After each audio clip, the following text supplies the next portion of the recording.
한덕수 총리의 해임 건의안이 가결됐습니다. 헌정 사상 처음 있는 현직 국무총리 해임 결의안이었는데요. 다들 어떻게 보셨어요? 이거 예상은 다들 하신 결과대로 나온 거죠?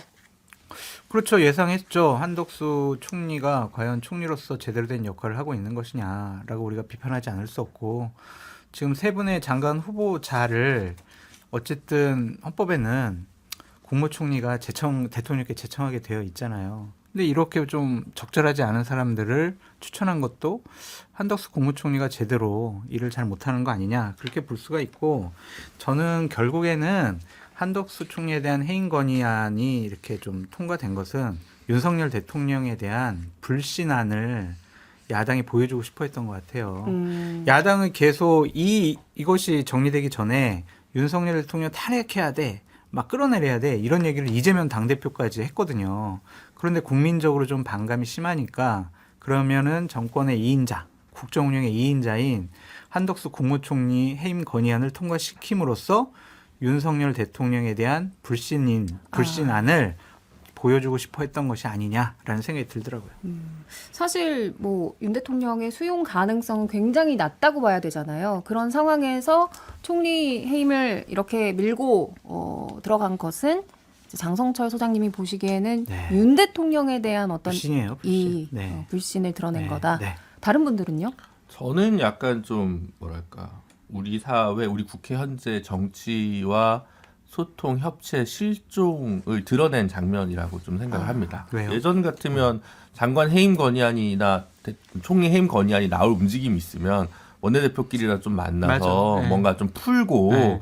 사퇴 굳이 이렇게까지 해야 되냐 안 하고 뭔가 자진 뭐 사퇴. 특검을 하나 받아들인다든가 뭔가 이렇게 물꼬를 트는 방식으로 쓰는 건데, 그냥 너희 안 들어줄 거 아니까 우린 그냥 다수에 의해서 이거라도 할래. 그냥 그거잖아요. 그러면 이제 그냥 모든 제도는 제도로만 그냥 있고 아무 대화는 불필요하고 그냥 그렇게 돼버려서, 이게 약간 지금 우리 국회 상황을 여실히 드러낸 부분이어서, 그냥 뭐 이거를 윤석열 정부가 뭐 엄중히 받아들여야 된다, 꼭 그 문제가 아니라 지금 조금 저는 이 부분에서는 비극적인 부분이라고 좀 생각하는 게 있습니다. 네. 뭐 한덕수 총리가 잘했다는 문제를 떠나서요. 네. 근데 예상을 뒤엎고 이 윤 대통령이 제가 할 가능성은 전혀 없는 거예요.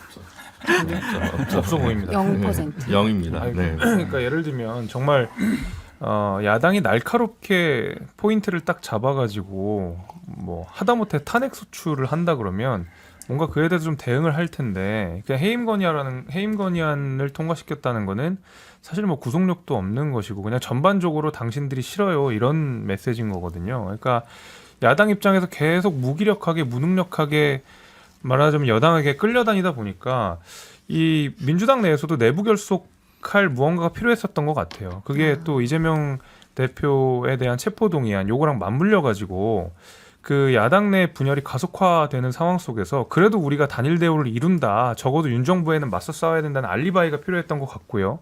그런 의미에서 사실 뭐 솜방망이 같은 공격이었지만 해임 건의안을 통과시킴으로써 그래도 우리는 단일 대우다라는 알리바이를 유권자들한테, 지지층들한테는 만들고 싶어 했던 것 같아요.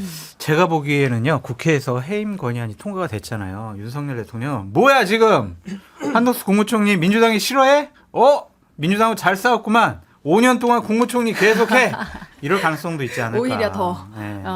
오히려 더 이제 신임을 주지 않을까. 한덕수 총리도 좀 쉬시고 싶을 텐데. 아, 그래요?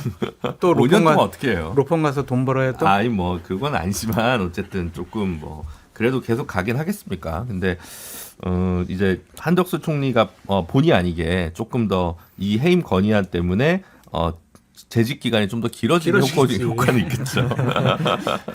아무튼 요날 헌정 사상 최초의 일들이 굉장히 많았어요. 맞아요. 네. 현직 여당 이제 대표의 체포동의안이 가결되기도 했고, 또 이 한덕수 총리 관련된 게 있었고, 또 하나 현직 검사에 대한 탄핵안도 헌정 사상 최초로 통과가 됐습니다.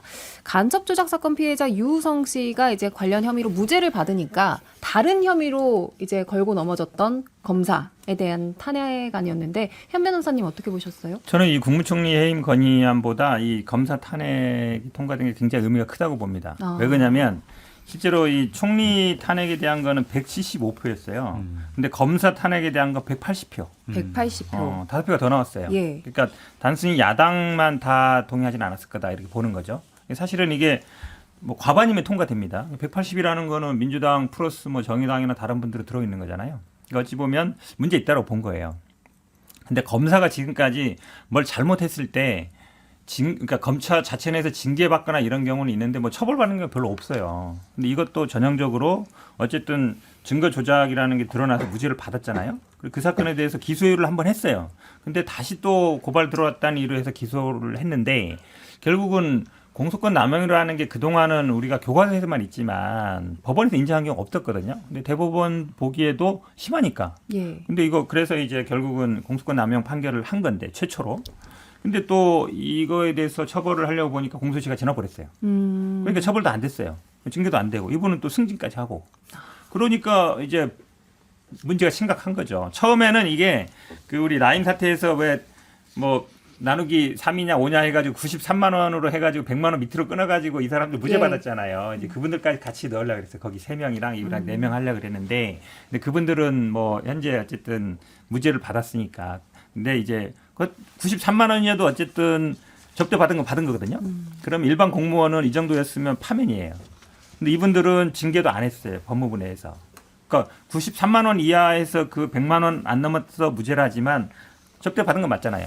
그럼 그거는 징계를 했어야 되는데 안 했단 말이에요. 그러니까 그것까지 넣으려고 그러는데 어쨌든 이번에는 이제 대법원에서 확정된 것만 한 건데 결국은 검사 탄핵은 처음이긴 하지만 민주당 입장에서는 앞으로도 문제가 되거나 검찰에서 징계를 안 하면 바로 이제 탄핵을 할 겁니다. 아. 예. 그 왜 그러냐면 검사가 탄핵이 되면 5년 동안 공무원을 못 하고 5년 동안 변호사도 못 해요. 그러니까 이게 지금까지 검사들은 완전히 보호막이 있었단 말이에요. 검찰이 자기 절대 수사 안 할 거고 뭐 술 먹고 뇌물 먹고 뭘를 해도 처벌 안 받는다.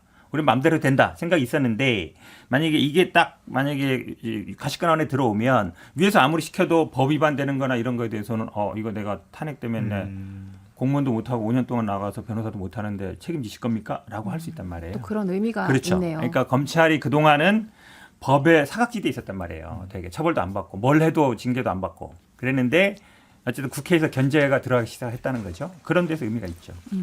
김재섭 위원장님은 어떻게 보셨어요? 일단 민주당이 계속 정부 여당에 대해서 검찰 독재 프레임을 줄기차게 주장하고 있는 상황에서 그 일환으로 어떤 실질적인 조치를 한 거라고 봅니다.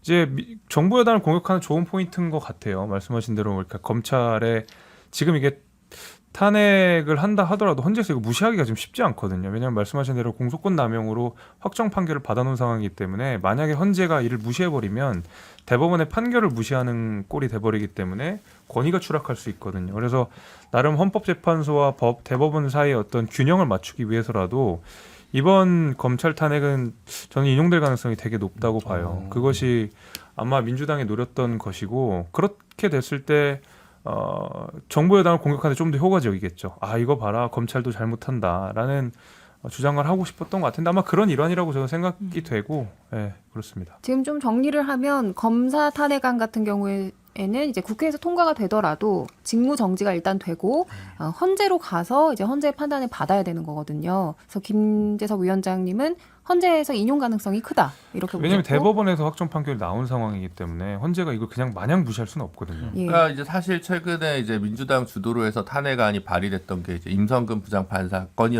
있었는데 그거 같은 이제 퇴임을 했기 때문에 각하가 된 거고 그 다음에 이제 이상민 장관 건이 있었는데 사실은 조금 그 부분은 유족들의 염원이 좀 있어서 예. 진행을 한 거지만 사실 그 인용 가능성은 사실 높지는 않았던 측면이 있어요. 아주 법리적으로 한번 보면.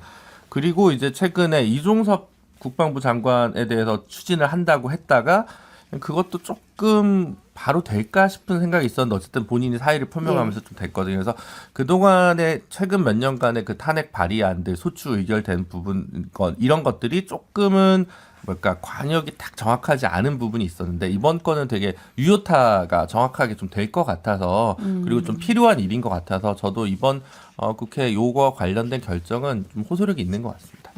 장성철 소장님은 저는 뭐 이런 말씀하신 거에 대해 대부분 다 동의를 하고요. 좀 아쉬운 거는 이렇게 좀 문제가 많은 검사들에 대해서 미리 선제적으로 좀 조치를 하지 않았으면 좋지 않았을까라는 좀 생각이 들어요. 한동훈 법무장관이나 뭐 검찰총장 이분들 충분히 어떠한 징계라든지 조치 취할 수 있었는데 오히려 더 뭐 좋은 자리에 승진시켜가지고 임명해주고 이런 모습이 맞는 것이냐. 자기 정화 기능이 없는 검찰은 국민들로부터 비판받을 수밖에 없다. 국회가 견제 잘했다. 그렇게 말씀드립니다. 알겠습니다. 지금까지 그 목요일에 있었던 헌정사상 이제 최초의 탄핵들 짚어봤고요.